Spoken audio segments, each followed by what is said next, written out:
Bonjour à toutes et à tous et bienvenue. Je suis Roxane et vous écoutez Vibration, le podcast pour se révéler et donner du sens à sa vie. À travers les témoignages de femmes inspirantes et passionnées, on abordera des sujets variés tels que le yoga, le chamanisme ou la naturopathie par exemple. L'idée est de vous faire découvrir différentes pratiques qui puissent vous permettre de devenir actrice de votre vie et d'oser enfin vivre vos rêves. On parlera de l'importance d'être aligné avec soi-même et ses valeurs pour s'épanouir, oser, prendre des risques, écouter son intuition et plein d'autres sujets encore. J'espère que ces conversations vous feront vibrer et sauront vous montrer que rien n'est impossible. Si elles l'ont fait, pourquoi pas vous ? Bonne écoute! Pour le premier épisode, je suis ravie de recevoir Maglone. Maglone est chamane, professeure de yoga Kundalini et naturopathe. Nous nous sommes rencontrés il y a maintenant plus de 2 ans lors d'un pique-nique organisé entre amis et à l'époque, j'avoue que je ne captais rien du tout à ce que me racontait Maglone. Et pour elle aussi d'ailleurs, c'était les débuts d'une nouvelle étape de sa vie. Car avant de baigner dans un univers plus spirituel, disons plus connecté à la nature, Maglone a travaillé pendant plus de 10 ans dans l'univers du luxe, des vins et des spiritueux, avant de traverser un long burn-out. Je ne vous en dis pas plus et laisse Maglone vous raconter son parcours. C'est parti!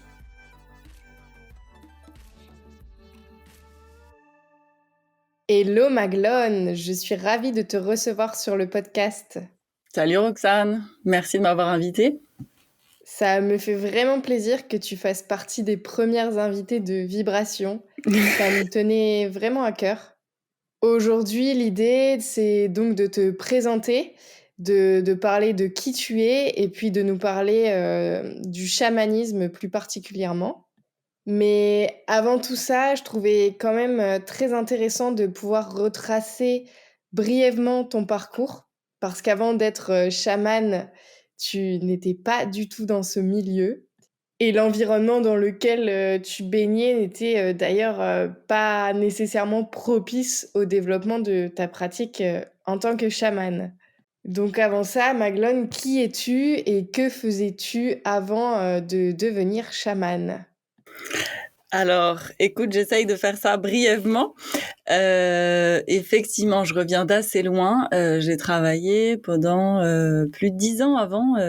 J'ai un parcours assez classique, hein. J'ai fait une prépa littéraire, Hippocagne-Cagne, une école de commerce, une double licence de lettres et philo. Et ensuite, j'ai travaillé dans des grandes boîtes où j'ai travaillé chez L'Oréal Luxe, chez LVMH. J'étais donc dans un parcours de marketing et j'ai fait ça jusqu'à un burn-out fatal et qui a vraiment transformé ma vie, mais à un point que j'aurais jamais pu imaginer. Puisqu'effectivement, je viens d'un milieu où, si tu veux, même les médecines douces, je savais même pas ce que c'était. J'avais jamais vu un psy de ma vie. Enfin, tout ça pour moi, ça n'existait pas. Et aujourd'hui, tout a changé. Si tu veux, même ma perception de la vie entière a changé. Donc il y a énormément de choses qui se sont produites entre-temps. Il y a eu beaucoup de cheminements. Mais aujourd'hui, mon activité principale, c'est de prendre soin des gens et de la terre à travers des soins chamaniques, des cercles. Beaucoup de cercles, c'est quelque chose qui est très important pour moi, la médecine des cercles. La création de tambours médecine, de tambours chamaniques. Et puis, j'enseigne aussi le Kundalini Yoga et je me suis aussi formée en naturopathie, ce qui n'est plus le cœur de mon activité aujourd'hui. Mais le début de ma transition, ça a été la naturopathie. Ok, merci pour cette belle présentation qui me donne déjà plein d'idées de questions à te poser. Donc on va essayer de faire les choses dans l'ordre. Tu évoques le burn-out de façon assez rapide et comme si c'était une épreuve facile à traverser. La question d'abord que je me pose, c'est est-ce que à l'époque, lorsque tu as vécu ce burn-out, ça a été facile pour toi de traverser, cette épreuve? Tu t'es tout de suite dit: «Merci la vie, c'est un cadeau» ou alors, ça a été, autrement et bien plus compliqué que ça? Ouais, c'est une question super intéressante et je suis contente de pouvoir partager ça aujourd'hui, avec toi et avec ceux qui vont nous écouter parce que ça a été une souffrance, vraiment extrême. Au début, comment te dire? En fait, je pense que tu sais que les gens pourraient savoir qu'ils ont un burn-out quand tu commences à avoir des symptômes physiques pour lesquels il y a pas d'explication physiologique. Et donc là, tu sais qu'en fait, c'est ton corps qui te parle. Et moi, j'ai un dossier médical, j'ai eu un dossier médical phénoménal, quoi. Et j'ai vraiment eu toutes sortes de choses. Même, tu vois, quand j'étais en école de commerce, mes potes finissaient par me dire, écoute, il y a quand même un problème. Et je leur disais, je sais bien qu'il y a un problème, mais je sais pas quelle est la réponse. Et bon an, mal an, moi, je suis dans la team des sois forts. Donc, bon an, mal an, j'ai avancé, j'ai tracé ma route, malgré tout, en fait. Avec cette idée qu'il fallait serrer les dents et faire le dos rond. Et donc, j'ai fait ça toute la première partie de ma vie, en fait.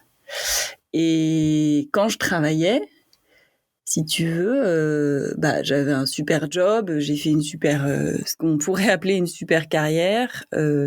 J'étais très bien dans mon couple, ça allait très bien avec ma famille. Donc, j'avais aucune raison de me plaindre. En soi, il y avait rien qui n'allait pas. Mais je me sentais extrêmement mal.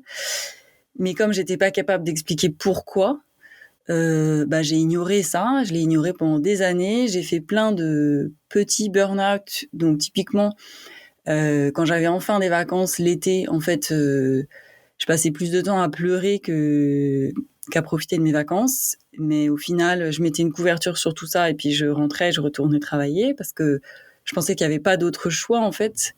De toute façon, il fallait que je gagne ma vie, il fallait que j'ai un salaire. Donc j'y retournais, il y avait pas de débat en fait. Et j'ai fait ça pendant longtemps. Et ça a quand même bien dégénéré. La dépression s'est quand même tranquillement mais sûrement installée, fatalement. L'épuisement aussi. Donc ceux qui me connaissent aujourd'hui ont du mal à le croire, mais je consommais énormément de café, mais dans des proportions qui sont difficiles à envisager. Si tu veux, à la fin, pour tenir au boulot, je prenais tellement de café que j'avais des tremblements. Vraiment, je tremblais, quoi. Et je commençais à avoir des moments où mon cerveau fonctionnait plus du tout. Donc, j'étais devant mon ordinateur. Et en plus, j'avais eu une promotion, tu vois. Donc, normalement, j'aurais dû être au zénith, quoi. Genre, ça y est, j'avais eu le plus gros poste que je pouvais avoir dans la boîte où j'étais, tu vois. Après, je savais qu'il fallait que je change de boîte et tout. Quand on m'a annoncé ma promotion, ça m'a fait ni chaud ni froid. Mais vraiment rien du tout, quoi. Encéphalogramme plat, j'arrivais plus à ressentir d'émotions et en particulier de joie et d'enthousiasme. Et donc je me retrouvais devant mon ordinateur et il y avait pas de son, pas d'image, quoi. Genre j'arrivais pas à penser, donc je me planquais pour pas qu'on me voie. Ça c'était vraiment horrible. Mais en même temps je me disais, si je vais chez le médecin, qu'est-ce que je vais lui dire? J'ai rien, quoi. Et dans ma tête, tu vois, ça c'était quand même il y a quelques années et on parlait pas beaucoup du burn-out. Et dans ma tête, un burn-out, il fallait faire un espèce de... il fallait tomber raide mort au milieu de l'open space, tu vois, pour que tu puisses dire que t'as fait un burn-out. J'avais pas idée qu'un burn-out, c'était beaucoup plus sournois que ça et que bien plus fréquent que ce qu'on pense. Mais pour te raccourcir l'histoire, il y a quand même un médecin... En fait, j'ai commencé à avoir des décharges électriques dans le corps qui m'empêchaient de dormir la nuit. Donc j'ai dû consulter une énième fois. On m'a fait un test horrible et au final, on m'a mis sous antiépileptique. Ça représente une quantité de médicaments de fou. Et je me suis dit, mais en fait, il y a un problème parce que je suis pas épileptique.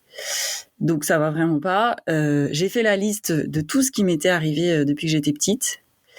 Et je suis allée voir une naturopathe. Ça m'a pris comme ça.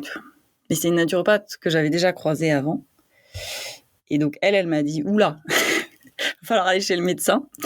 Et donc, elle m'a donné le contact d'un médecin que je suis allée voir, qui m'a mise en arrêt. Et sauf que moi, j'ai passé les premières semaines à m'auto-convaincre que j'avais rien et que j'avais pas besoin qu'on m'arrête. Et je me disais, si quelqu'un me voit dans la rue, il va se rendre compte qu'en fait, je vais très bien et que tout ça, c'est complètement factice. Et en fait, voilà, j'arrive à marcher, j'arrive à penser, tout va très bien. Donc, je me sentais extrêmement mal. Et donc, j'ai fait tout ce qui traînait dans mon agenda depuis des siècles, parce qu'en fait, je bossais énormément. Donc, du coup, j'avais une charge mentale de dingue, j'avais du retard sur tout, tu vois, tous les trucs qui peuvent être gestion de ton chez-toi, gestion de l'administratif, enfin tout ce genre de choses. Moi, c'était toujours fait en retard, donc je me suis occupée de tout ça, donc mon agenda était full. J'avais jamais été aussi occupée de ma vie, quoi. Et tout ça pour me prouver que en fait j'allais très bien. Et jusqu'au jour où j'ai pas pu sortir du lit, mais littéralement, c'est-à-dire que ça n'était pas possible, quoi. Je pouvais plus commander à mon corps de sortir du lit. Et là, ça a été terrible. Et ça, c'était vraiment le début de la grande dépression, du moment où... Ce qui, pour moi, caractérise la dépression, c'est le moment où tu ne crois plus que tu vas t'en sortir, quoi. Donc, j'avais plus de pensée, j'avais plus rien, il y avait plus rien. Je pouvais juste pleurer, je pouvais dormir autant que je voulais. Je me sentais toujours aussi fatiguée. Et il y avait plus aucune perspective, quoi. Donc non, ça n'a pas du tout été un truc genre hop, ça s'est fait comme ça. Pour répondre à ta question, ça a été extrêmement douloureux, extrêmement long. Ouais, c'est vraiment beaucoup de détresse, quoi, parce que t'as plus aucune ressource en fait. J'avais aucun accompagnement spécifique. Voilà, personne autour de moi avait vécu ça et en avait parlé. Et ça m'a pris beaucoup de temps de pouvoir... en fait, ça m'a pris le temps de la guérison, si tu veux, pour pouvoir en parler, quoi. Quand j'étais dedans, même la première année, je l'ai dit à personne, quoi. Parce que c'était trop de... Émotionnellement, c'était beaucoup trop fort, en fait. Donc, je pouvais pas en parler. D'autant que tu es allée quand même très, très loin dans le burn-out. Ouais. Tu pas attendu les premiers signes et tu es allée, bien profond, quoi. Et tu as attendu d'ailleurs de plus pouvoir, rien faire. Ouais, je crois que moi, j'avais besoin de ça. L'histoire a montré que j'avais besoin de ça. J'ai grandi avec ce truc de il faut tenir bon, tu vois. Pour moi, c'était un aveu de faiblesse, c'était un échec.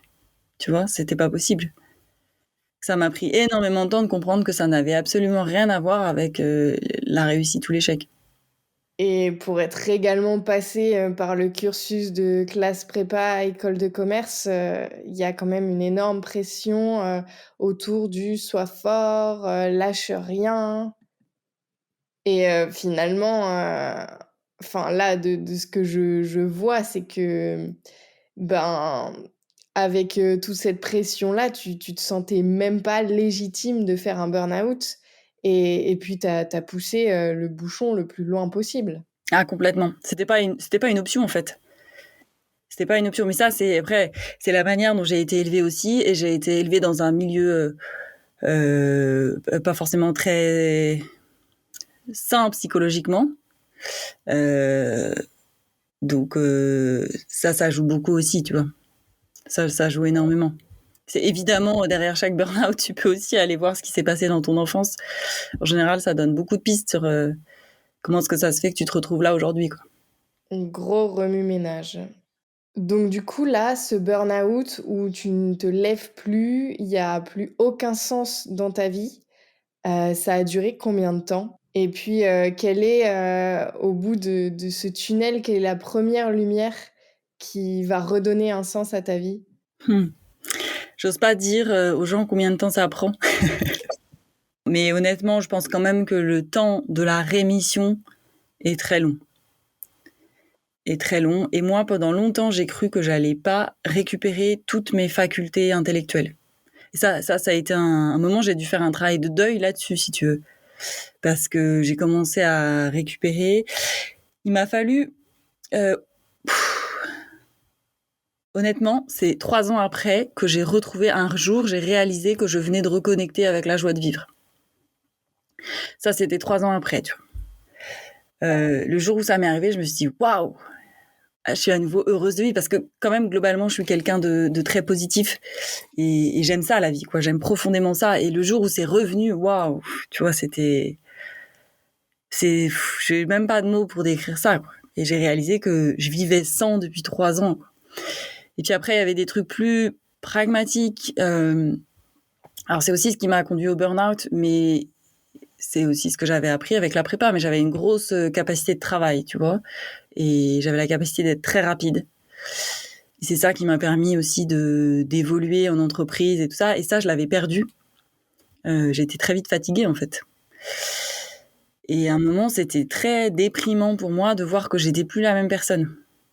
Un burn-out, en fait, ça te transforme, quoi. Que tu le veuilles ou non, t'es plus jamais la même personne après. Notamment parce que ton corps se met très vite en alerte ensuite. Tu vois, aujourd'hui, si je tire trop sur la corde et que c'est pas juste pour moi, je vais être super fatiguée, quoi. Genre, c'est comme si mon corps, il se faisait la malle plutôt que prévu, tu vois. Ouais, il Pour se t'indique les protéger, quoi. signes. Ouais, il se protège beaucoup plus rapidement qu'avant.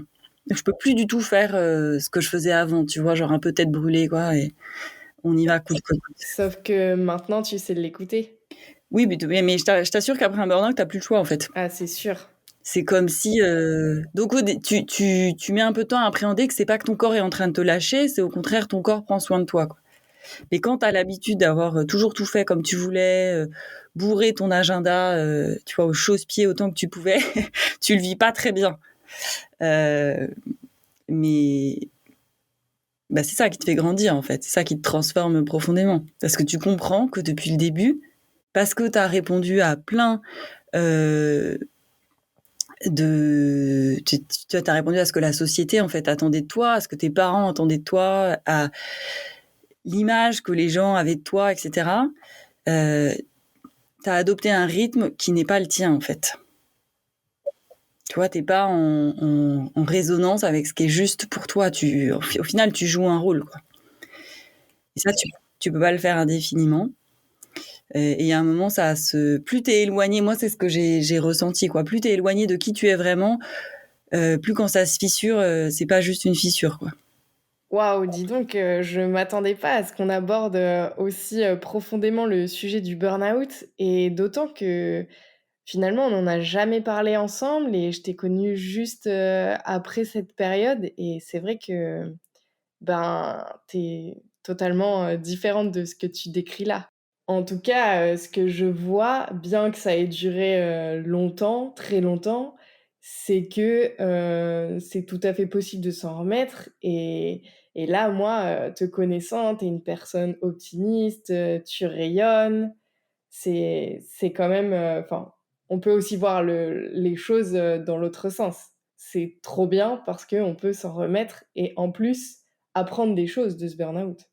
Oui, certes, ça met du temps, mais après coup, est-ce que, aujourd'hui, ton burn-out, tu dis que c'est un cadeau et tu remercies ce burn-out ou pas? J'ai énormément de gratitude pour ce burn-out. Il m'a sorti de là, quoi. Bah, vraiment, il m'a sorti de là. J'étais complètement... j'étais pas du tout à ma place, en fait. Et si tu veux, ça, quand t'es pas à ta place, ça te demande une énergie au quotidien de dingue. Et tu sais, parfois, je me marre, je me dis, il y a des gens qui m'ont connue avant, ils doivent rien comprendre, quoi. Ils doivent vraiment rien comprendre, de se dire, mais qu'est-ce qu'elle raconte, quoi. Enfin, pas du tout, elle est pas du tout comme ça, cette fille, je l'ai connue. Et ça me fait rire, parce que c'est vrai, quoi. C'est vrai, j'étais pas du tout comme ça. Ouais, tu t'étais créé une personnalité qui était pas toi Bah, en et même tu temps, changé. c'était moi, j'avais ces ressources-là, Mmh.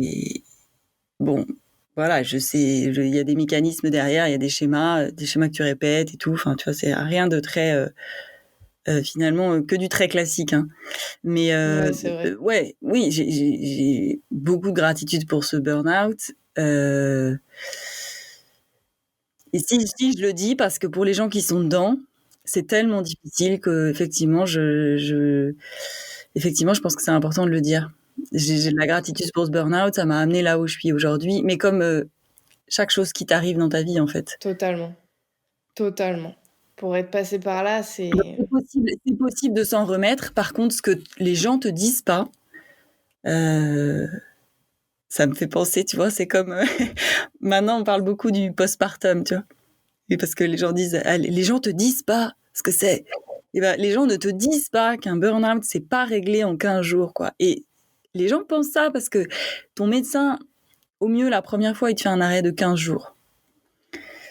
Et donc, il y a cette idée que dans 15 jours, tu vas aller mieux, quoi. Et c'est pas vrai du tout. Et tu t'en sors pas tant que t'as pas été à la racine du truc. C'est pourquoi, en fait, pourquoi tu te retrouves dans cet état? Et t'es même pas victime de ça. C'est pourquoi est-ce que tu t'es mis dans la situation qui t'a amené jusque-là? Et moi, j'avais tellement de résistance que il a fallu que j'aille jusque-là, tu vois, pour faire tomber toutes mes croyances, toutes mes résistances, toutes mes peurs.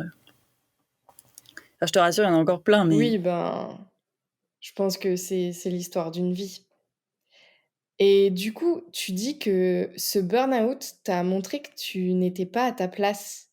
Et la question que je me pose, c'est quoi ta place aujourd'hui? waouh, tu m'avais pas prévenu que tu allais poser des questions philosophiques. C'est quoi ma place? Écoute, je me sens à ma place. Je sais pas ce que c'est ma place, mais je me sens à ma place en prenant soin des autres.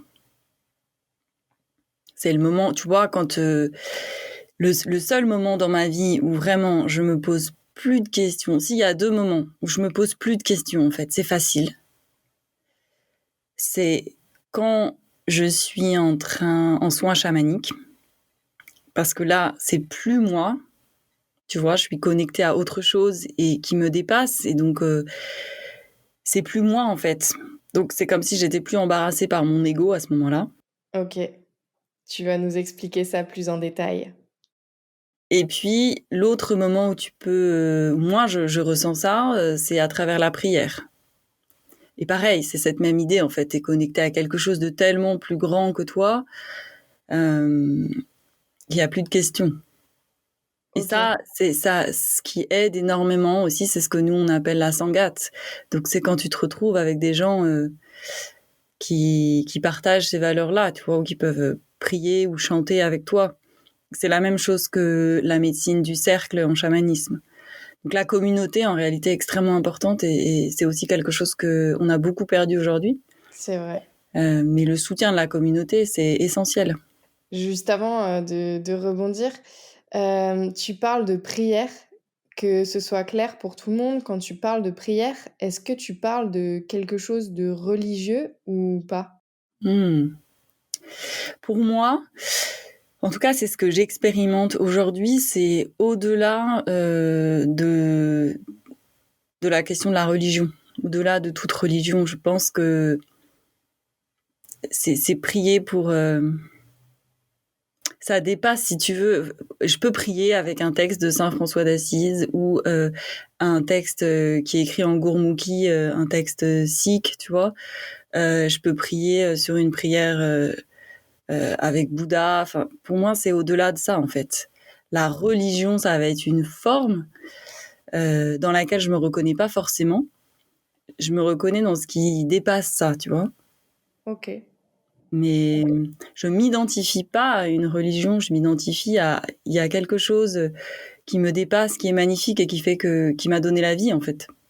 Je vois. Ouais, c'était l'idée que j'avais, mais c'était pour clarifier les choses. C'est plus, je dirais plus, pour moi, la prière, c'est spirituel. Tout à fait. Bon, du coup, pour reprendre le fil, tu bosses comme un chien, tu fais un burn-out très difficile. J'aimerais quand même qu'on en arrive au chamanisme à un moment. Mais avant ça, tu nous as, quand même parlé de naturopathie. Donc, la question que je me pose, c'est, qu'est-ce qui se passe, en fait, juste après, le burn-out? Raconte-nous un peu. La naturopathie, c'était un peu... je me suis formée en naturopathie parce que c'est comme ça que moi, je m'en suis sortie.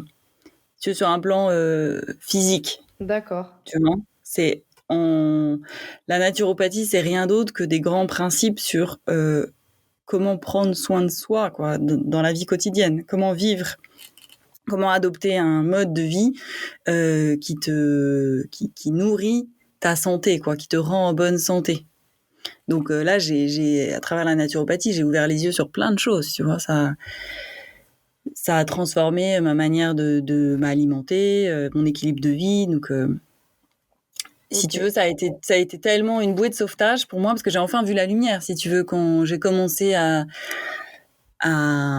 être accompagnée par une naturopathe qui a arrêté de s'occuper de juste mes symptômes en me donnant des médicaments et qui est revenue à la base, tu vois, à mon terrain, à ce qui crée tous ces déséquilibres, ça a été un tel soulagement d'avoir enfin quelqu'un qui était capable d'avoir la vision globale que je me suis dit, ok, je veux faire ça dans ma vie, tu vois. Il s'avère que c'est pas tout à fait ce que je fais aujourd'hui, mais à l'époque, pour remettre en contexte, vu de là où je venais, s'engager à devenir naturopathe, c'était déjà super olé olé, quoi. Tu vois, déjà, c'était ouh, d'accord. C'est vrai. Elle a pété un plomb, quoi. Et donc déjà, tu vois, genre quand j'ai dû dire ça à ma famille, c'était déjà pas évident, quoi. Mais en fait, ça, c'était juste le début, quoi. C'était vraiment le début, mais je le savais pas. Je le savais pas et j'ai compris bien après que c'est comme finalement c'était une bénédiction parce que c'est comme si on m'avait donné un premier échelon, tu vois, une première step qui était ok, quoi. C'était déjà un challenge, mais je pouvais le faire. Parce que si on m'avait dit direct, quand je dis on, ce serait une sorte de guidance, tu vois, de message que tu reçois et que si je m'étais dit, ou si on m'avait dit, voilà, hop, tu vas aller sur la voie chamanique, j'aurais dit non. Puis c'est ce que j'ai fait d'ailleurs quand c'est arrivé, j'ai dit non. Mais parce que c'était trop, tu vois. Ouais, je me souviens très bien. D'ailleurs, quand on s'est rencontrés, c'était il y a 2 ans et demi, quelque chose comme ça. Et le sujet du chamanisme, c'était pas du tout un sujet avec lequel tu étais à l'aise. T'osais pas en parler. Tu te présentais d'ailleurs en tant que naturopathe. Donc finalement, c'est que ça a vraiment été un cheminement jusqu'à aujourd'hui. Et du coup, comment les pratiques du chamanisme sont arrivées dans ta vie? Violemment. Encore une fois, ceci est une histoire de souffrance. Il faut pas croire, hein, j'aime beaucoup la vie, mais je crois que vraisemblablement j'ai besoin d'avoir des messages assez forts, ou en tout cas à l'époque j'avais besoin de recevoir les messages de manière assez forte. Ça a bien changé aujourd'hui, mais le chamanisme est arrivé dans ma vie du jour au lendemain. J'avais aucune idée de ce que c'était que le chamanisme. Je savais pas ce que c'était. Moi, l'ésotérisme, pour moi, c'était un truc, c'est un sujet de blague, tu vois. Tu vois, enfin, voilà, je me suis... Déjà, la naturopathie, c'était le truc le plus fou que tu puisses faire, en fait. Ouais, c'est ça, voilà. Non, mais honnêtement, ça, honnêtement, c'était terrible, quoi. Parce que, je me suis vue à Sainte-Anne, hein. Je me suis vraiment dit, là, ma fille, t'as pété les plombs, quoi.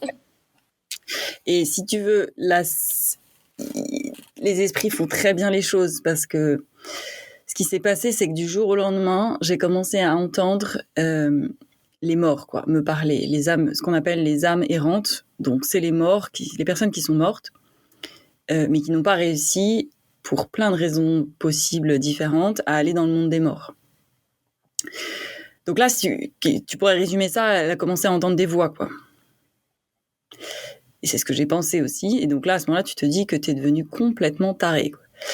Sauf que la première personne que j'ai entendue, c'est le grand-père de mon compagnon, que je n'ai jamais connu, qui était mort quelques années auparavant. Monsieur, j'avais même jamais vu de photo. Enfin, j'ai vraiment eu aucun contact avec lui. Et j'étais chez mes beaux-parents, et il parle de lui, et tout d'un coup, je me sens extrêmement mal. J'avais envie de pleurer, mais on était à table.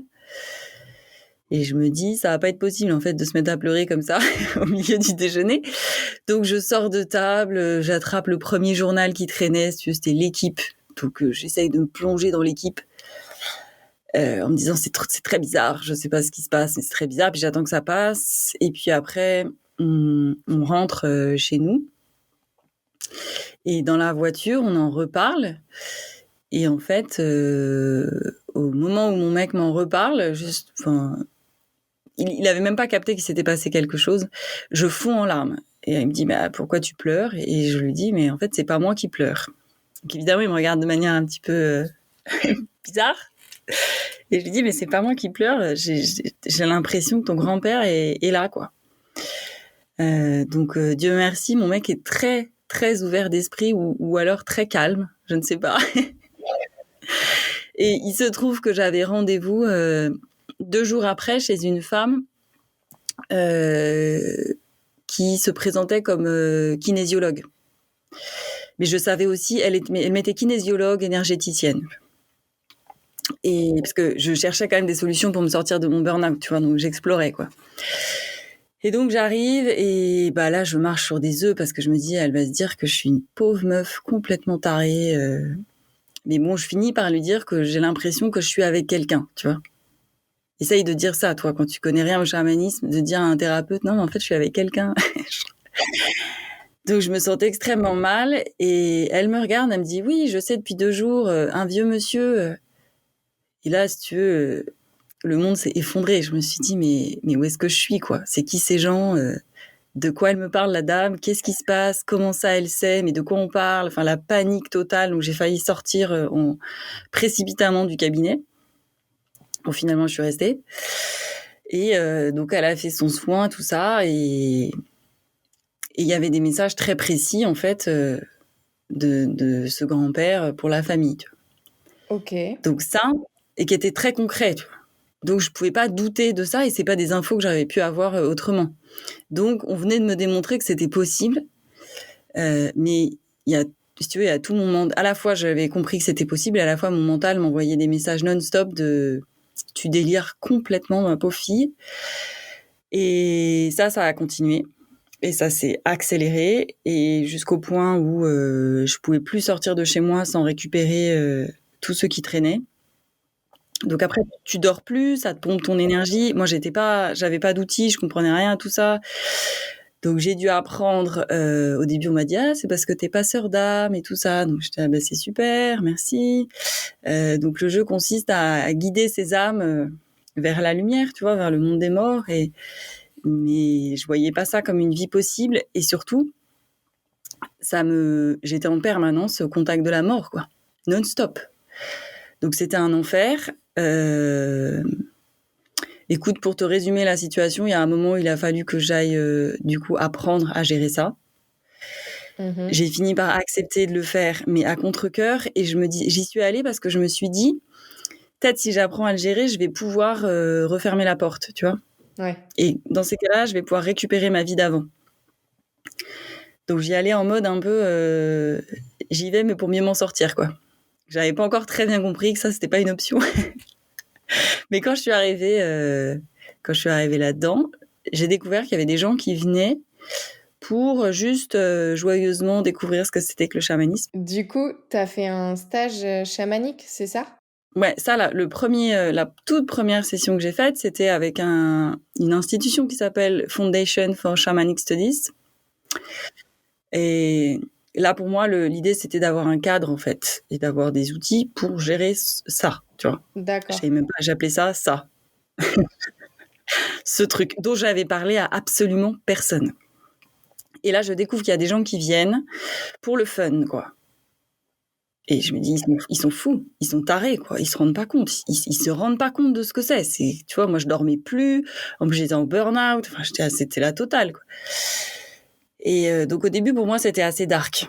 Et j'ai mis du temps à pouvoir dépasser ça. Au début, je voulais pas en entendre parler. Donc, mon objectif principal, c'était de refermer cette porte. En plus, c'était quand même déjà un peu la mode, tu vois, du chamanisme. Et j'imagine par fierté, tu vois, un peu, je voulais pas du tout qu'on m'assimile à ça. Donc j'en parlais pas aussi parce que je voulais pas qu'on considère que j'étais la énième nana qui allumait 3 bougies et qui disait qu'elle était connectée, tu vois. Je vois. Donc ça, mon ego le vivait très mal, que ce soit à la mode, tu vois.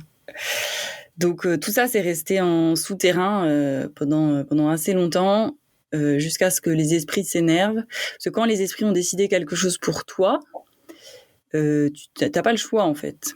C'est comme une histoire de vocation. Et ils vont t'envoyer des messages jusqu'à ce que ça te monte des pieds, quoi. Ils vont pas te lâcher. C'est exactement la scène de Harry Potter, tu sais, quand il y a tous les courriers qui arrivent, là.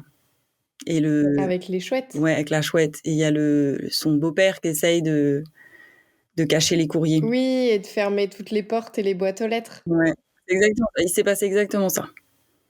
T'essayes de faire ça, c'est peine perdue, quoi. Mais du coup, tu fais ce stage et bon, on en viendra quand même à la définition précise de ce qu'est le chamanisme, mais tu quand même rattrapé et donc tu as un autre électrochoc qui fait que tu te dis à un moment, «Bon OK, là, j'y vais». Là, tu m'obliges à raconter l'histoire la plus... Je l'adore cette histoire. Tu veux l'histoire des oiseaux? Ouais. C'était long quand même, hein. Tu sais, c'était encore, on parle de plusieurs années, hein. J'ai rien dit, par exemple, tu vois, j'ai rien dit à ma famille avant 2 ans. Et pourtant, Et ton j'étais... copain, il était au courant? Ouais, c'est la seule personne qui était au courant. Ouais. Et moi, je doutais en permanence. Je me disais, en fait, ça se trouve, je me raconte des histoires, je me dis n'importe quoi. Et lui me disait, bah en fait, on s'en fiche tant que ça marche. Parce qu'il a, tu vois, moi, il est assez terrien. Et je me disais, bon, bah effectivement, pourquoi pas. L'histoire des oiseaux, c'est que... Donc, quand même, je me formais, mais c'était toujours en sous-marin, personne n'était au courant, et j'espérais maîtriser suffisamment le truc pour que ça passe, tu vois, et que personne s'en rende compte. Et il se trouve que donc en chamanisme, on parle d'esprit, et dans le monde des esprits, tu as des alliés. Et un de mes alliés principaux, c'est un aigle, donc c'est vraiment la famille des oiseaux. Donc, j'ai pas beaucoup d'aigles là où j'habite, mais il y a des oiseaux quand même. Et à ce moment-là, comme j'étais en train d'essayer de me remettre de mon burn-out, c'est ce que je fais toujours aujourd'hui d'ailleurs, je vais tous les jours dans la forêt. Et je dis à mon mec, écoute, il se passe un truc bizarre quand même. À chaque fois que je vais dans la forêt, il y a des oiseaux qui me suivent. Donc il se marre et il me dit, ouais, enfin t'es gentil, mais il y a des oiseaux dans le bois, quoi. Donc super, mais en fait c'est juste des oiseaux. Donc je me dis, bon, bah, il doit avoir raison. Et puis un jour, on décide on fait un trajet à pied ensemble. Donc c'est un trajet qui dure à peu près 20 minutes pour aller faire une course. Et en fait, qui longe le bois. Et tout au long du bois, on a été suivi d'arbre en arbre par de plus en plus d'oiseaux. Et il y avait en permanence une espèce de meute d'oiseaux au-dessus de nos têtes qui piaillaient comme jamais et qui se relayaient, tu vois, jusqu'à ce qu'on arrive là où on voulait aller. Mais ça en était effrayant parce qu'en fait, on n'arrivait même plus à se parler tellement ils faisaient de bruit. Et ils étaient de plus en plus nombreux. Et c'était complètement surréaliste. Et c'est à ce moment-là que mon mec m'a dit, d'accord, là, il se passe quelque chose, quoi. Et c'était hyper flippant, en fait.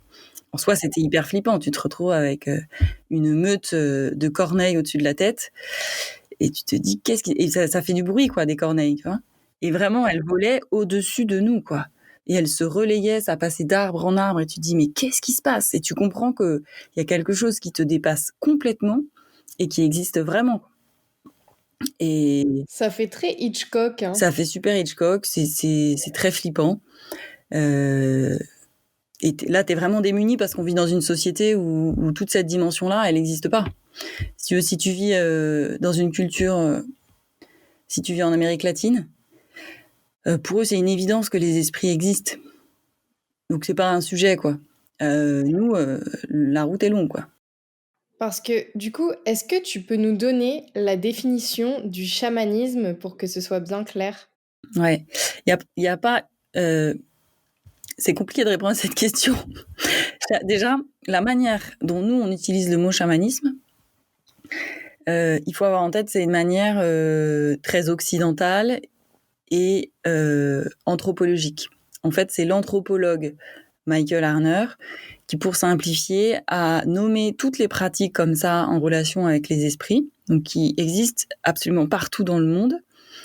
Il a résumé ça sous le mot de chamanisme.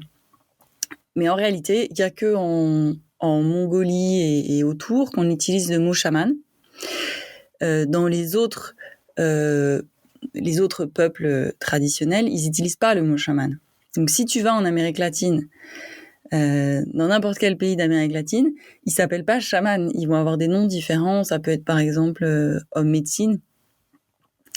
Mais pour eux, le mot chaman, ça n'existe pas. Donc déjà, c'est une première chose, c'est juste avoir conscience qu'on utilise ce mot d'une manière qui est très moderne, quoi, mais qui correspond pas à le seul endroit où il l'utilise, c'est en Mongolie. Et pour le coup, moi, le chamanisme que je pratique, c'est pas le chamanisme mongol. Eux, ils ont vraiment des traditions qui n'ont rien à voir, et dans le sens où la transmission, par exemple, elle est très cadrée, très codifiée. Enfin, c'est pas du tout comme ce qu'on vit aujourd'hui. Et pour répondre à ta question, le chamanisme, c'est avant tout, c'est une pratique. Donc, c'est vraiment quelque chose de pratico-pratique et pas du tout quelque chose de perché, comme on pourrait l'imaginer. Le but du chamanisme, c'est de rendre la vie sur Terre plus fluide, quoi, plus facile. C'est pour ça qu'on pratique le chamanisme. Et à l'origine, tu vois, dans les tribus, les tribus anciennes, le chamanisme, c'était pour savoir quel temps il allait faire demain, est-ce qu'il valait mieux se diriger vers cette direction ou cette direction, est-ce que c'était bien d'installer le camp ici ou là-bas, pour honorer les esprits de la nature, pour avoir ce dont ils avaient besoin pour survivre, etc. Donc c'était pas du tout un truc pour se faire plaisir, tu vois. C'était une pratique vraiment essentielle à leur survie, très liée à le chaman. Son rôle, c'est de maintenir l'harmonie entre les esprits et sa tribu. Et le chaman, c'est aussi celui qui prend soin de cette harmonie pour chacun des membres de sa tribu. Donc c'est aussi pour ça que c'est souvent des hommes ou des femmes médecines, ou chez nous on aurait parlé de druides. Donc souvent le chaman, il sait travailler avec les plantes. Il travaille avec tous les esprits de la nature, parce que le chamanisme aussi, c'est faire l'expérience du fait qu'il existe des esprits, un esprit en chaque chose. Donc dans chaque arbre que tu croises, il y a un esprit, et c'est pour ça que tu peux rentrer en relation avec cet arbre, que tu peux recevoir des informations de cet arbre, et que tu peux en prendre soin. C'est vrai pour une pierre, c'est vrai pour le feu, c'est vrai pour tous les esprits, tout ce qu'il y a autour de toi en fait. Donc quand tu rentres sur cette voie chamanique, c'est prendre conscience qu'il existe un esprit en chaque chose. Et c'est vivre avec cette conscience et avec le plus de respect et d'humilité possible. Parce que le chamanisme t'apprend vraiment l'humilité, en fait, par rapport à tous ces esprits, par rapport aux esprits des éléments. Ouais, et puis ça implique de remettre au centre et en valeur tout son environnement. Parce que du coup, tu considères aussi bien un être humain que les plantes, les animaux. Et c'est même, pour aller plus loin, c'est la prise Il de n'y a pas conscience que l'être fondamentale, humain que tu considères que comme tu vivant. es la nature. Souvent, on parle de la nature comme quelque chose d'extérieur, mais tu fais partie de la nature. Et ça change tout, en fait. Alors, ce qui est très positif, c'est que comme tu fais partie de la nature, en réalité, c'est extrêmement facile de rentrer en contact avec les esprits de la nature, puisque c'est ta famille. C'est beaucoup moins perché que ce qui pourrait n'y paraître. Mais si tu vas plus loin, si tu pollues, par exemple, l'eau, à la fin de la fin, même polluer, l'eau, ça reste de l'eau. Donc, pour l'esprit de l'eau, ça sera toujours de l'eau. En revanche, la personne qui a besoin d'eau pour survivre, c'est toi. Et donc, celle qui va boire cette eau polluée et qui va en souffrir, c'est toi. Et donc, le chamanisme, c'est vraiment une invitation à prendre conscience de ton impact sur ton environnement, quoi. Et le fait que tu es en relation constante avec ton environnement. Donc, c'est une invitation à vivre en harmonie avec les cycles de la nature. Et ça change tout. Et ça, c'est quelque chose que la société moderne ne te permet pas de faire, quoi.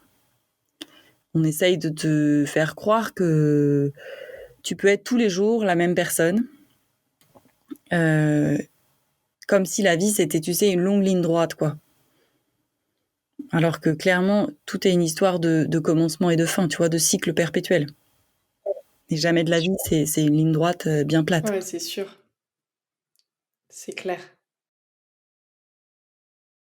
Et du coup, en chamanisme, là, tu nous as parlé de l'importance de la nature, de la prendre en compte, de la considérer et de se rendre compte qu'on fait partie d'un tout, d'un environnement bien plus vaste que uniquement les êtres humains.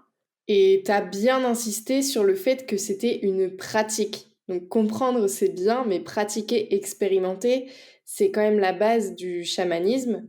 Et pour ça, toi, tu proposes chaque mois des cercles au tambour chamanique où tu permets d'aller voyager justement dans différents mondes. Est-ce que tu peux nous parler de la cosmologie, je crois, ces différents mondes en chamanisme? La cosmogonie, Cosmogonie. tu peux avoir ça pour toutes les civilisations. Hein. C'est simplement la carte des mondes. Donc, nous, là, on vit, d'un point de vue chamanique, hein, on vit dans ce qu'on appelle le monde du milieu. Et on vit du côté visible. Tu vois ? Là où le monde dans lequel on se parle. Dans le monde du milieu, il y a aussi ce qu'on appelle la réalité invisible. Donc ça, c'est le moment, si tu rentres en relation avec un arbre, tu es dans le monde du milieu, côté réalité invisible. Invisible à l'œil nu, quoi. Donc ça, c'est voyager dans le monde du milieu. Ce que tu peux faire toute la journée, en fait. Ensuite, tu as le monde d'en bas et le monde d'en haut. Alors, le monde d'en haut, sans surprise, c'est là où on va trouver le monde des morts. Tous les guides spirituels. Et alors, selon les personnes, ça peut être les anges, les archanges, tout ce que tu veux. Ça peut être même l'esprit d'un saint. Enfin, voilà. Tu vois, c'est tes guidances spirituelles. Mais bon, c'est aussi là que tu vas trouver les personnes, tes ancêtres, qui sont aussi des guides très importants en chamanisme. Et ensuite, s'il y a un monde d'en haut, il y a un monde d'en bas. Et le monde d'en bas, c'est là où, en général, on apprend à voyager. Parce que dans le monde d'en bas, tu vas rencontrer tes esprits alliés, notamment celui qu'on appelle ton animal totem. Et pourquoi est-ce qu'on commence le travail dans le monde d'en bas ? C'est parce que ces esprits alliés, c'est des esprits qui ont renoncé à tout ego. Donc, ils sont là uniquement pour te soutenir et pour te guider dans cette vie, dans le monde du milieu. Alors que les esprits que tu rencontres dans le monde du milieu ont toujours un ego. Donc, il va falloir que tu gères avec leur personnalité, tu vois. Donc, c'est pas que ton animal totem n'a pas de personnalité, bien au contraire, mais il n'a pas de problème d'ego, puisqu'il a renoncé à tout ego. Je sais pas si je suis claire. Si, c'est très clair.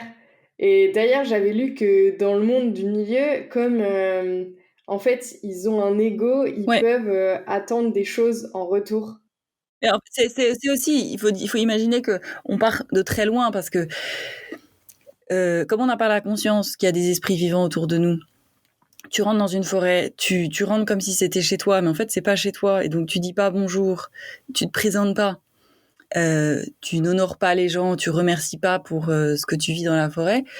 Ah ben, tu vois, forcément, tu génères un peu de tension. Imagine que tu es en train de rentrer chez quelqu'un. Tu fais ça, tu rentres, tu connais pas la personne, tu te présentes pas, tu te sers à boire, tu cueilles, tu te dis, ah, il est joli ton bouquet de fleurs, je repars un peu avec et tout. Tu vois, tu génères du déséquilibre. Enfin, il va y avoir quelque chose qui va manquer un petit peu d'harmonie, quoi. Et donc, c'est ça. C'est juste ça. Donc, effectivement, le monde du milieu, c'est un monde où il faut prendre conscience que tu interagis avec d'autres esprits vivants. Donc, tu décides pas que tu vas tailler ton jardin comme ça sans avoir consulté, en fait, les esprits pour savoir ce dont ils avaient besoin, en fait, et ce qu'ils voulaient faire, etc. C'est super, super clair. Et aussi, j'aurais aimé parler de l'animal totem qu'on entend beaucoup parler aujourd'hui quand on parle de chamanisme. Est-ce que tu peux nous en parler plus en détail pourquoi il est là, à quoi ça sert de connaître son animal totem, tout ce que tu peux nous dire Ouais. à ce sujet? Déjà, ton animal totem, c'est une partie de toi. Donc souvent, quand tu le rencontres, il y a souvent deux options. Soit tu le savais déjà, en fait. C'est comme si tu retrouvais quelqu'un que tu connaissais déjà. Soit c'est une sorte de révélation. Et ça fait remonter à la surface plein de choses parce qu'en fait, ça correspond à une partie de toi que tu avais complètement mise sous le tapis. Donc, tu as souvent ces deux possibles. Mais la plupart du temps, c'est comme des retrouvailles, en fait. Mais il fait partie de toi et il est là pour t'enseigner, pour te guider et surtout pour te donner ce qu'on appelle en chamanisme de la force. Donc c'est vraiment un allié sur lequel tu peux t'appuyer pour te ressourcer. Et tu peux lui poser toutes les questions que tu veux aussi. Donc il n'y a pas meilleure description que allié, quoi. Allié et en plus sans ego, donc t'as pas. Il est là que pour toi, quoi. Et ce que je peux ajouter sur l'animal totem, c'est que c'est une rencontre et que tout l'enjeu, c'est de construire la relation avec cet animal et d'apprendre à le connaître, enfin cet esprit animal, et d'apprendre à le connaître. Parce que contrairement à ce qu'on pense, souvent tu vas dire « Ah, mon animal totem, c'est l'ours », alors tu vas taper « ours » sur Google, « ours animal totem », et tu vas avoir une description. C'est aussi juste que si je tapais Roxane, définition des Roxane sur Google, en fait, tu peux pas dire « Ah, c'est l'ours, donc c'est telle et telle qualité », parce que chaque esprit animal est unique. Et donc, tu peux pas faire l'économie du travail avec ton animal, de voyage après voyage, apprendre à le connaître, apprendre qui il est, pourquoi est-ce qu'il t'a choisi, qu'est-ce qu'il est venu t'apporter, etc. Et tu peux pas le résumer à une définition générique. Voilà. Et souvent tu vois ça et en fait c'est pas vrai. Oui, tout comme nous, on est une personne unique, ton animal, il a sa propre personnalité et du coup, il est aussi unique. Exactement. Ouais. Donc ça, c'est une sorte de résumé. De toute façon, les résumés, ça marche jamais. C'est pas vrai. Il y a vraiment beaucoup d'autres choses à aller découvrir. C'est bien plus magique que juste dire, ah, alors moi, c'est l'ours et donc c'est ça ma qualité, tu vois. Pour faire des cercles avec toi depuis maintenant plus de 2 ans, c'est sûr que si c'était suffisant de connaître uniquement qui était son animal, ça servirait à rien de voyager plusieurs fois. Ouais. Alors qu'en fait, finalement, à chaque moment, notre animal, il nous apporte des réponses à des questions actuelles. Et puis comme tu as pu en faire l'expérience, c'est mouvant aussi. La vie, ça bouge et donc les esprits aussi, ils bougent et tu peux rencontrer des nouveaux alliés. Ton allié, il peut changer de tête. Enfin, il peut se passer beaucoup de choses. Et puis, il nous accompagne aussi au quotidien. Ouais. Et d'ailleurs, pour voyager, tu utilises un tambour chamanique. Est-ce que tu peux nous en parler plus en détail, nous expliquer quel est son rôle par rapport au voyage et un peu sa symbolique? Le tambour, on dit que c'est le cheval du chaman. Tu vois, c'est lui qui lui permet de voyager dans les mondes. Donc, simplement, de manière très pragmatique, le son, tu vois, rythmique du tambour te permet mécaniquement de passer en état élargi de conscience. Et ça te permet de faire ce qu'on appelle un voyage. Donc voyager, c'est aller dans un autre monde, quoi, aller dans le monde invisible, dans les réalités subtiles. Donc le son du tambour te permet ça.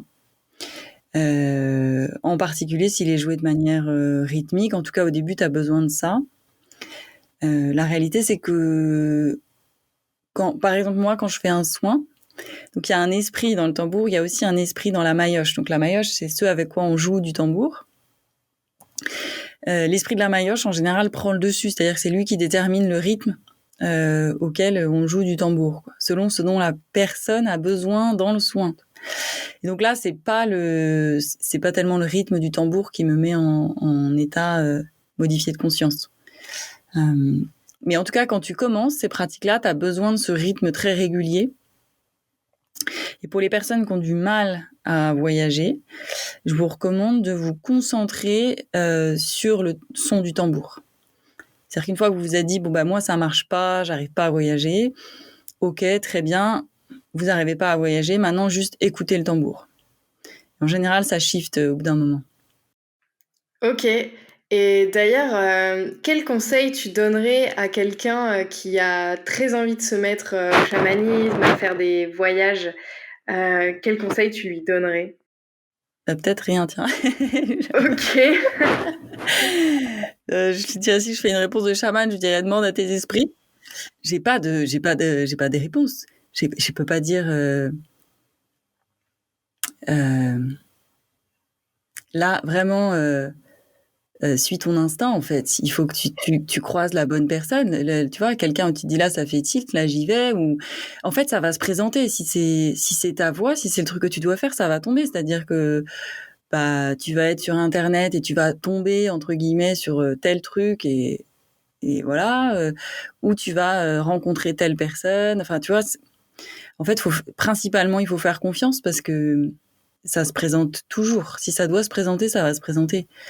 Et après, le chamanisme, l'essence du chamanisme, c'est retrouver son pouvoir personnel. Et c'est s'assurer que chacun dispose de l'entièreté de ce qu'on appelle son pouvoir personnel. Donc c'est sa capacité à être pleinement et librement lui-même. Donc le seul conseil que je peux donner, c'est que c'est pas normal de se retrouver dans un contexte où tu t'en remets complètement à quelqu'un en chamanisme. À quelqu'un qui dirait que c'est le grand super chaman qui va te montrer la lumière. C'est pas logique. En chamanisme, la question de l'intention dans ce que tu fais est essentielle. La conscience de ce que tu fais et l'intention. Donc, si tu te rends à une cérémonie, à un atelier, à n'importe quoi, eh ben, tu as la possibilité de poser la question à la personne qui l'organise de quelle est son intention en organisant cet atelier. Et déjà, tu en sauras beaucoup plus sur ce qui motive la personne à faire ça. Et donc, du coup, est-ce que c'est juste pour toi? Est-ce que c'est en résonance avec ce dont tu as besoin en ce moment? Et est-ce que ça nourrit est-ce que ça te nourrit, en fait? Est-ce que ça te permet de reprendre ton pouvoir personnel? Sachant qu'on vit dans une société qui nous prend énormément de cette liberté-là. Donc voilà, garder en tête que le chamanisme, c'est censé à la fois te libérer et en même temps te rendre responsable. Donc, c'est très intéressant ce que tu dis. Et d'ailleurs, je trouve que c'est essentiel de le clarifier. Et d'ailleurs, ça me permet d'en venir aux soins chamaniques que tu proposes, parce que si tu les proposes, c'est qu'ils ont quand même un intérêt. Non, mais c'est bien d'évoluer seul et de réussir à être autonome. Bien que moi, tu vois, au début, j'ai commencé accompagnée et j'aurais jamais pu faire autrement d'ailleurs. Mais la question que je me pose, c'est en quoi une personne aurait un intérêt à se tourner vers un soin chamanique plus que vers une autre pratique? je sais pas si je recommande de commencer seul. Hein. Ouais. Avoir un cadre safe, tu vois, avec des intentions claires et une guidance, tu vois, c'est précieux. Hein. Oui. Ce que tu permets d'ailleurs, en fait, Maglone organise une fois par mois un cercle chamanique de 2 heures, un dimanche dans le mois, ce qui permet d'aller voyager en toute sécurité. Ça permet, ouais, ça permet d'explorer parce que nous, on explore vraiment plus loin. Mais tu vois, sur les gens qui veulent juste s'initier, c'est très très précieux que quelqu'un te dise voilà comment ça fonctionne. En fait, c'est un peu comme si il te faut les règles du jeu, quoi, tout simplement. Et voilà comment ça fonctionne. Voilà ce à quoi tu dois prêter attention, parce que tout l'enjeu du chamanisme, c'est pas d'aller dans les autres mondes, c'est de revenir ici et maintenant et d'agir. En fait, le chamanisme, c'est pas juste, on va pas avoir les esprits juste pour se faire plaisir. Tu vois. On y va pour avoir des réponses à nos questions, pour agir dans cette vie-là, quoi, avec davantage de conscience, avec davantage de clarté. C'est pas juste Incarner dans la matière tous incarné dans ces la matière. changements. Et ce que tu apprends à travers le chamanisme, c'est que plus tu es ancré, mieux tu voyages. Et souvent, les gens, ils pensent que parce qu'ils sont complètement perchés, ils ont la tête dans les étoiles, ils shiftent en 2 secondes et tout, c'est bon, ils sont super branchés, tu vois.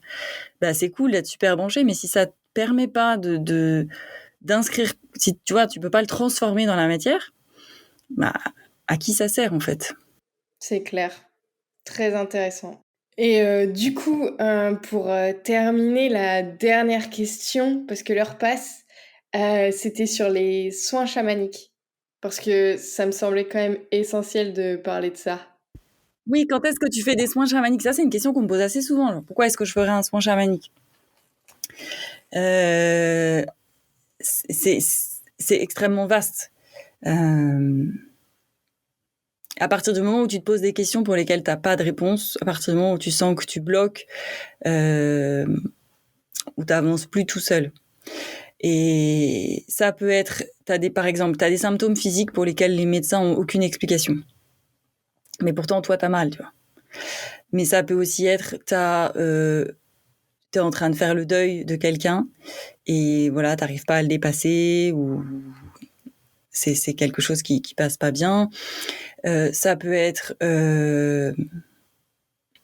pour le coup, tu peux être malade avec des explications physiques, mais tu veux comprendre pourquoi tu es malade ou tu veux essayer de guérir par la voie chamanique.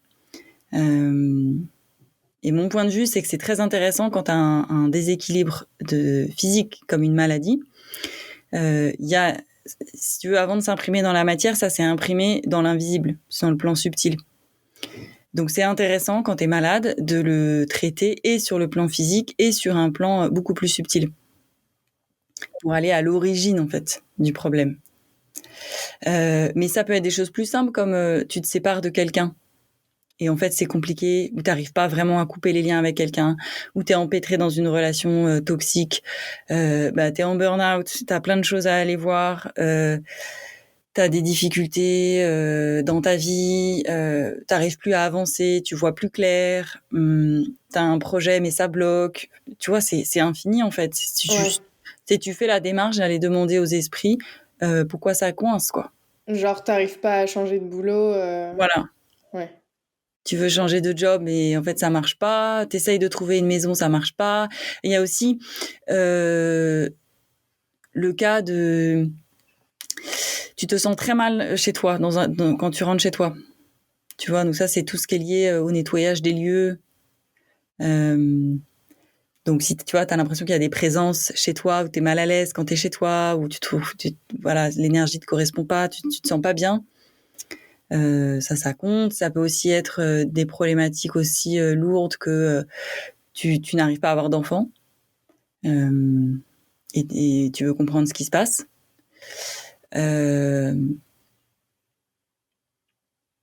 C'est assez varié. Ouais, en fait, c'est hyper vaste. C'est souvent, c'est quand même extrêmement difficile de s'auto-soigner, quoi. Donc pourquoi est-ce que tu viendrais en soins? Parce que c'est très très difficile d'être dans la posture de neutralité pour voir ce qui se passe en fait. C'est-à-dire que même moi, je me fais accompagner par d'autres personnes, quoi. Comment est-ce que tu veux je pense qu'à part Bouddha, je sais pas qui a une vision complètement lucide de lui-même, quoi. C'est sûr.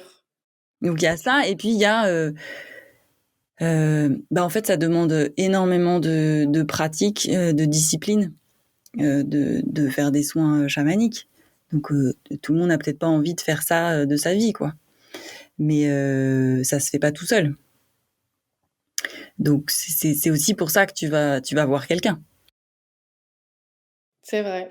Et c'est chouette de voir que c'est une pratique qui peut répondre à nos interrogations si on se sent appelé par cette pratique. Et encore une fois, c'est très concret, quoi.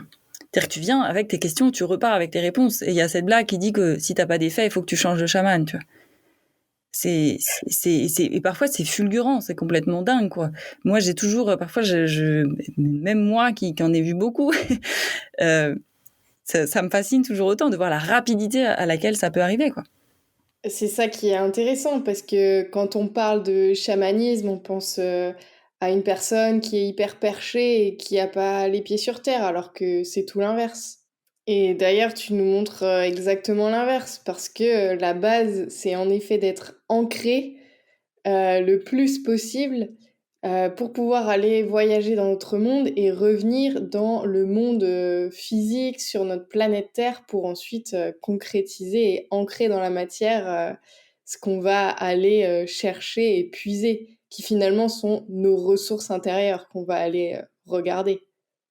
C'est la société dans laquelle on vit qui te laisse penser que c'est complètement perché, mais en soi, c'est extrêmement naturel que de consulter les esprits pour avancer. Et c'est ce que tu fais quand tu demandes un soin chamanique, en fait. Tu poses tes questions, tu as les réponses et hop, on y va. C'est clair. Et puis parfois, la réponse arrive de façon si fluide, si rapide que on se demande même, mais c'est ça, c'est si simple. Et oui, en effet, ça sert à rien d'aller chercher au plus compliqué. Les réponses, parfois, elles sont juste là. Ouais. Bah, après, que les gens pensent pas non plus que c'est la cour des miracles, hein. Moi, quand j'ai été en burn-out, je peux te dire que des soins chamaniques, j'en ai fait un paquet. Enfin, j'en ai reçu un paquet, quoi. Parce qu'il y a un moment, il y a des situations où tu es plutôt à l'état d'artichaut et on retire feuille après feuille. Donc, ça prend du temps. Et il y a des situations où, en revanche, c'est éclair, quoi. Donc ça dépend vraiment de chaque situation. Mais en tout cas, tu repars avec des réponses. Et des réponses concrètes, quoi. Ok. Le chamanisme, c'est un sujet qui est hyper varié et on pourrait en parler pendant des heures. Est-ce que y a un sujet en particulier, une chose que t'as pas dite et que tu jugeais important de partager aujourd'hui?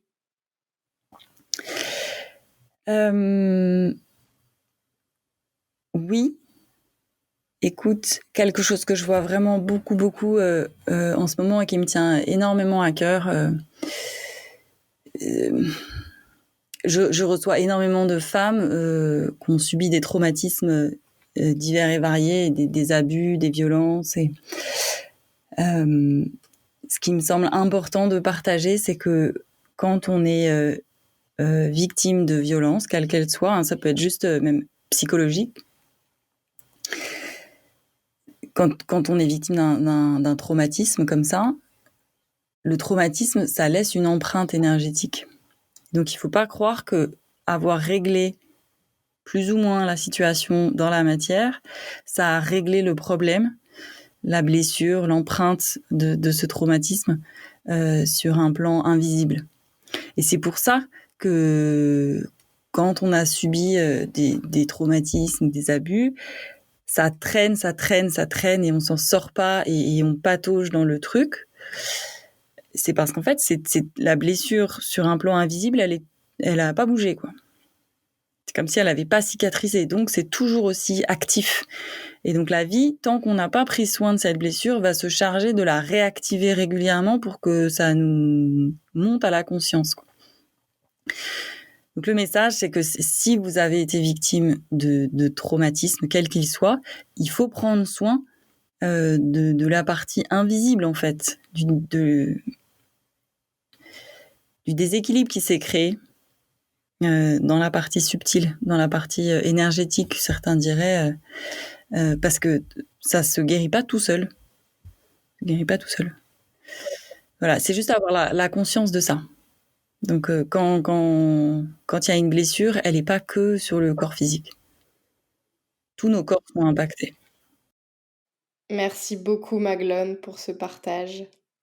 Le podcast s'appelle Vibration. Qu'est-ce qui, toi, te fait vibrer au quotidien?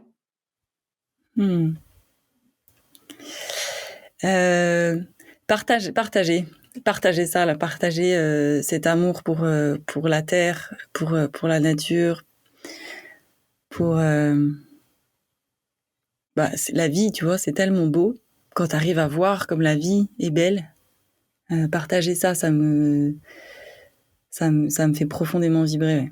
Et être connecté avec d'autres personnes quand tu partages ça, quand tu vois la lumière qui se rallume chez les autres, c'est ça qui me fait vraiment vibrer. Partager tes rayons de soleil. Chouette. Merci beaucoup Merci Maglone. Roxane. Si des personnes veulent te retrouver, est-ce que tu peux nous dire où c'est mieux pour elles de te contacter et de suivre tes aventures? Le mieux, c'est de le faire par mon site internet, donc qui s'appelle L'Appel de la Terre. Donc c'est www.lappeldelaterre.fr. Là, on peut me contacter. J'ai aussi une newsletter. Ça, c'est le truc le plus fiable. Ok, ça marche.